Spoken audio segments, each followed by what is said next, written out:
Hello, everybody, and welcome to Political Acumen. Thank you for taking time out of your day to come and listen.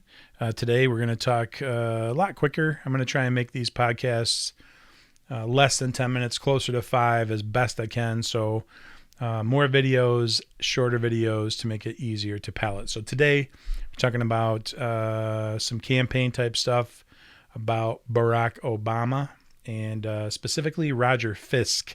So on the screen here, you'll see Roger Fisk is, I'll just read it. The principle of New Day strategy is the political campaign, marketing, and media strategist widely credited with playing a key behind-the-scenes role with the back-to-back electoral victories of Barack Obama. So he is the guy that many people say helped Obama perform so well in both of his campaigns.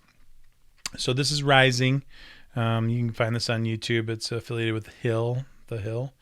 And we're going to listen to what Fisk has to say about Obama and his role with the presidential primary and the general this year. So let's have a listen. Roger, we wanted to talk to you about Obama because there was this reporting out of Politico by Ryan Lizza a while back that if it looked like Bernie Sanders was running away with the nomination, the former President Obama, would intervene to try to stop his momentum. Well, here we are.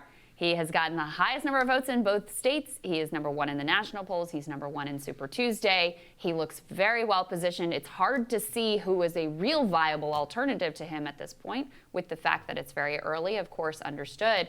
Do you think that he would actually jump in the race? First off, I should disclose that I have an operational relationship with the foundation, which is very strictly firewalled from anything that he does on behalf of candidates or anything else. So like those are literally two very separate things. I don't have any visibility in terms of the internal thinking. Can you call him up and get him on the phone and just ask him what he's thinking? My fundamentally, specifically on our side of the aisle, the Republican side is a little bit more enamored with nostalgia and yesteryear than we are.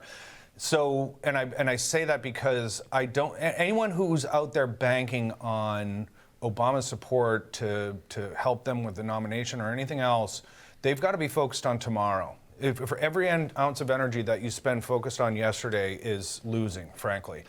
And so I find that comment a bit disingenuous because, you know, I hear this a lot from centrist, moderate Democrats that, we don't want to talk about all the misgivings and all the things that happened during 2016 or before.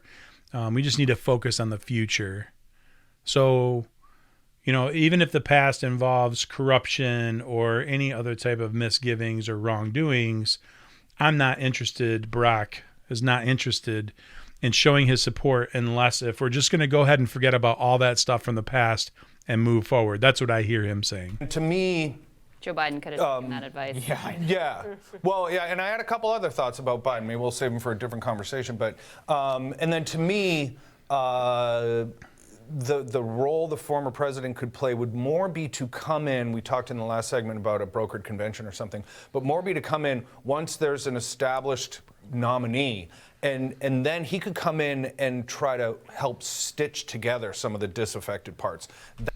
So here's how I read that. He made a point to say, hey, I'm well firewalled from any of that line of thinking, meaning that's his job to not be a part of it. But he didn't say that he's not part of it. He didn't say that he's not talking directly to or considering some of these types of things. That is his world. That is what he's known for, is political strategy. So if you believe for a second that he's not having discussions with leadership, you got a bridge to sell you. And the fact that they're actually having a conversation about a brokered convention concerns me. And that's how I'll finish this segment. That's where I think he can really provide. He probably will do. I would imagine so. I would imagine so. And again, that's just speculation on my part. But anyone who's thinking now that, if he would just cut a 30-second piece for me, then I would, win Texas is, not serious. So, I mean, it could be benign and he could not know. I don't believe that, and I think that he's very carefully choosing his words, which is what most people would do in his position. So I don't fault him for that, but you have to start to learn to read between the lines. And what I'm reading is, and the way his word choice played out is, that when the convention is brokered, meaning when there is no clear choice and people feel a little salty about how things get brokered, because you can pretty much guarantee that if it goes to a brokered convention, that Bernie Sanders will not be the nomination.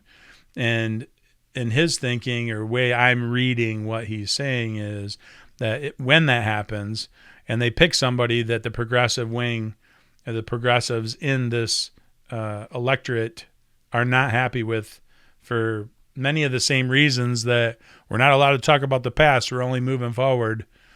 I feel like that's a big reason why a lot of progressives aren't excited about Warren and Biden and Buttigieg, because they're all status quo politicians.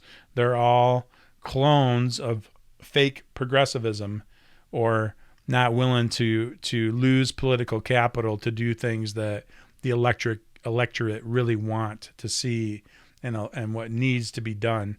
So, the play it safe centrists are basically who I see Obama standing behind and supporting, and trying to garner up the disenfranchised voters that see the corruption of the DNC and see the underhanded tactics that they've made clear that they're willing to do and continue to do in order to put forth people who will not interrupt the establishment way, that will not interrupt the power structure and the things that the people who are in control of the DNC, they don't want to lose that power, and honestly, I understand why. They like things the way they have it. They're comfortable. They have a say. They have control. So why would they want to change that? And so that's why I'm concerned. So I bring this up as a short segment, just to kind of reinforce the idea that I really truly believe that the DNC wants a broker convention. They don't want Sanders with the nomination. And as we progress through the rest of the Democratic primary, you will continue to see shenanigans at the levels. You'll see votes not tallying correctly. You're going to continue to see this because they need that in order to have a broker convention. So I'm going to make more videos, guys. I'm going to keep bringing up things I see. I'm going to keep painting a picture from what I perceive, and I'm open to any suggestions. If you guys have ideas on new content or other topics that you want to learn more about together, please leave a comment. Please like, please subscribe. Dislike even if you think that it's crap. Like if you don't agree with my theories, you can thumbs it down. It just helps that they see engagement, guys. So share, like, subscribe, and I appreciate you. And then until next time, hone your acumen.